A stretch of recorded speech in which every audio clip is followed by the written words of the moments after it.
Baik, selamat pagi pemirsa. Ini adalah pertemuan perdana pembelajaran di tahun ajaran baru. Ya, proses pembelajaran ini dikasih stimulasi untuk merangsang kemampuan untuk mencurahkan pengalaman-pengalaman mereka di kelas-kelas yang lama. Ya, jadi mereka belajar mandiri dengan memberikan stimulasi untuk memberikan uraian dari pengalaman mereka di kelas-kelas yang lama. Jadi pembelajaran Merdeka Belajar ini adalah fokus kepada siswa untuk belajar supaya mereka bisa menyalurkan inspirasi mereka di dalam pembelajaran ini. Demikian pembelajaran di pagi hari ini. Terima kasih. Salam. Shalom, saudara yang terkasih. Kita berjumpa lagi di dalam pembelajaran kelas 9 yang manakala di tahun ajaran yang baru ini yang memiliki tema yaitu gereja sebagai umat Allah yang baru. Ini ada bahan Alkitab yang bisa dibaca sehingga memperkuat pemahaman tentang gereja sebagai umat Allah yang baru. Kisah 2 1 sampai 47, 1 Petrus 2 9 dan 10, Yeremia 31 31 34. Hal ini boleh dibaca supaya bisa digiring dalam pemahaman gereja sebagai umat Allah yang baru. Maka di sini mari kita sama-sama memahami pemaparan tentang gereja, dan perlu dipahami bahwa di konteks sekarang ini banyak gereja yang ditutup atau dilarang dibangun atau didirikan dengan kelompok-kelompok ekstrim yang berusaha menghalang-halangi dan mempersulit izin pembangunan gedung gereja. Hal ini bukan lagi rahasia di negara kita ini. Ada saja kelompok-kelompok yang ekstrim untuk menghalang-halangi dalam pembangunan rumah ibadah untuk orang Kristen. Namun demikian tidak perlu kita risau bahwa hal ini memang tidak asing lagi bagi kita di dalam persoalan ini. Tetap kita semangat untuk bisa bersekutu bahkan memberitakan Injil karena kita punya tugas yang diamanat agungkan oleh Allah bagi kita orang percaya. Mari selanjutnya kita bahas apa sih pengertian gereja. Arti gereja sebagai umat Allah ialah bahwa semua anggotanya memiliki kesejajaran, persamaan, status yang fundamental, yang tidak ada istilah yang disebut kelas atau golongan dalam lingkup persekutuan para jemaat atau anggota jemaat, karena semua merupakan orang pilihan atau terpilih bagi orang kudus, para murid dan saudara seiman. Jadi di sini tidak ada pengelompokan yang notabene saya itu orang berada, saya golongan ini, tidak. Jadi kita di sini adalah punya kesejajaran sebagai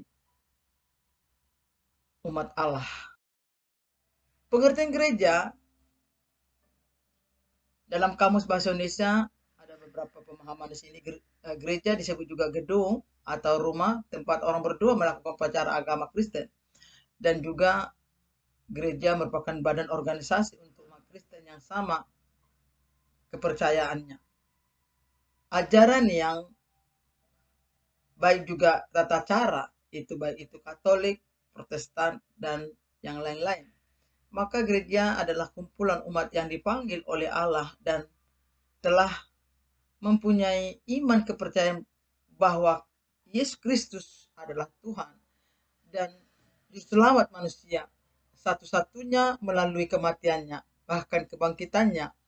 Gereja dalam bahasa Yunani adalah eklesia. Berikut ini merupakan arti kata gereja dalam bahasa Yunani adalah eklesia, yang dipenggal dua kata, yaitu ek adalah keluar, sementara eklesia yaitu dari kata kaleo memanggil atau kumpulan orang yang dipanggil keluar dari dunia dan mempunyai arti yang perlu kita pahami ke selanjutnya. Yaitu bahwa di sini definisi gereja yang sudah dirampungkan tadi, yaitu gereja adalah orang-orang yang telah dipanggil keluar dari dunia oleh Injil, artinya sudah diselamatkan, sudah ada pertobatan Yesus Kristus dan disatukan oleh iman di dalam Injil Yesus Kristus untuk melakukan kehendak Allah. Jadi jelas sekali bahwa gereja pada hakikatnya adalah orang-orang yang percaya, yang dipanggil keluar dari dunia, dalam dunia kegelapan menuju Injil atau keselamatan. Jadi itulah harus kita pahami dan kita sepakat bahwa gereja adalah pada hakikatnya orang-orang yang percaya kepada Kristus. Maka sejarah berdirinya gereja, yaitu gereja mula-mula pada konteks perjanjian baru, yaitu 40 hari sesudah kebangkitan Yesus, sekitar tahun 30-34 Masehi. Yesus sudah berjanji bahwa dia akan mendirikan gerejanya. Hal ini bisa dibaca dalam Matius 16 ayat 18. Dan dengan datangnya Roh Kudus pada hari Pentakosta, kisah 2 pasal 2 ayat 1 sampai 4. Ditekankan gereja kumpulan yang dipanggil keluar secara resmi dimulai. Inilah konteks berdirinya gereja pada perjanjian baru. Maka hal ini gereja sebagai umat Allah yang baru adalah persekutuan orang-orang yang telah diselamatkan oleh Yesus Kristus. Gereja adalah umat yang dipanggil atau dipilih oleh Allah, dikuduskan oleh Roh Kudus dan diutus untuk menjadi saksi Kristus di dunia. Gereja sebagai umat Allah yang baru merupakan ciri-ciri sebagai berikut, yaitu berpusat pada Kristus. Gereja adalah persekutuan orang-orang percaya kepada Yesus Kristus sebagai Tuhan dan Juru Selamat, dipersatukan oleh Roh Kudus. Gereja adalah persekutuan orang-orang yang telah dibaptis oleh Roh Kudus dan menjadi satu tubuh dalam Kristus. Inilah menjadi suatu penguatan bagi kita. Diutus untuk menjadi saksi Kristus. Gereja adalah umat yang dipanggil untuk menjadi saksi Kristus di dunia. Jadi kita punya tugas dan tanggung jawab. Gereja sebagai umat Allah yang baru memiliki tugas dan tanggung jawab sebagai berikut, yaitu mewartakan Injil. Gereja diutus untuk mewartakan Injil kepada semua orang, baik secara lisan maupun melalui tindakan yang nyata. Hal ini saudaraku atau peserta, bahwa tidak ada alasan untuk tidak menyampaikan Injil, karena dengan adanya teknologi canggih, kita bebas untuk mewartakan Injil melalui akun media yang ada di zaman teknologi canggih ini. Maka juga selanjutnya di sini katakan melakukan pelayanan kasih. Gereja tidak boleh tutup mata untuk hal pelayanan kasih. Gereja diutus untuk melakukan pelayanan kasih kepada orang-orang yang membutuhkan, baik secara fisik maupun rohani. Selanjutnya bahwa menjadi tanda dan sarana kehadiran kerajaan Allah di dunia. Gereja diutus untuk menjadi tanda dan sarana kehadiran kerajaan Allah di dunia. Melalui kehidupan dan karyanya yang diwartakan adalah cinta kasih, keadilan, dan perdamaian. Gereja sebagai umat Allah yang baru adalah umat yang hidup dalam pengharapan. Gereja percaya bahwa Kristus akan datang kembali untuk memateraikan karya keselamatan. Jadi gereja juga percaya bahwa pada akhir zaman semua orang yang telah percaya kepada Kristus akan dibangkitkan dan hidup bersama dengan Dia dalam kekekalan.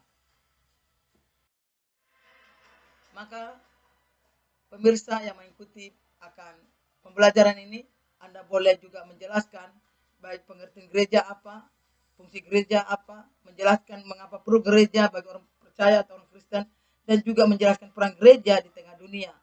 Dan yang terakhir, mengapa ya kita bergereja. Jadi mari siapapun yang mengikuti akan konten ini boleh diberikan penjelasan.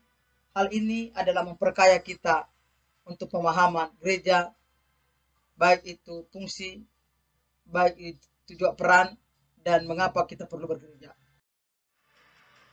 Maka hal ini bisa disimpulkan gereja sebagai umat Allah yang baru, yaitu gereja yang mana di dalamnya menjadi satu kesatuan yang dipanggil dan terpanggil serta dipersatukan dalam firman Tuhan.